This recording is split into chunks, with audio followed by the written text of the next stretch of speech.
Hi అండి. మనకి వర్షము అది పడినప్పుడు ఏదైనా స్నాక్ లాగా తినాలనిపిస్తుంది కదా. అలాంటప్పుడు కొత్తిమీర ఉంటే చక్కగా బజ్జీ చేసుకోవచ్చండి.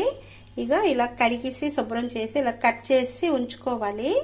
తర్వాత దీనికి శనగపిండి, కారము, ఉప్పు, అల్లము, తెల్లుల్లి పేస్ట్ అండి. ఇవి కలిపేసుకొని బజ్జీ వేసుకోవడమేని. ఇగటండి ఇలాగైతే సరిపోతుందండి బజ్జీకి.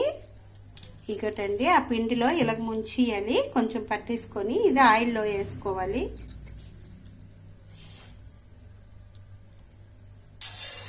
అలాగా వేసుకోవడమేనండి, చాలా బాగుంటుంది. ఇగటండి కొత్తిమీర బజ్జీ రెడీ అయిపోయింది. ఇవి చాలా బాగుంటాయండి, వీటితోని స్నాక్ లాగా తినొచ్చు. ఆనియన్స్ ఇలా కట్ చేసుకున్నానండి. ఇలాగ మనకి ఇష్టమైన తినవచ్చు లేదా కట్ చేసుకోవచ్చు అండి పీసులు. చాలా బాగుంటుందండి. ఓకేనండి, బాయ్ బాయ్.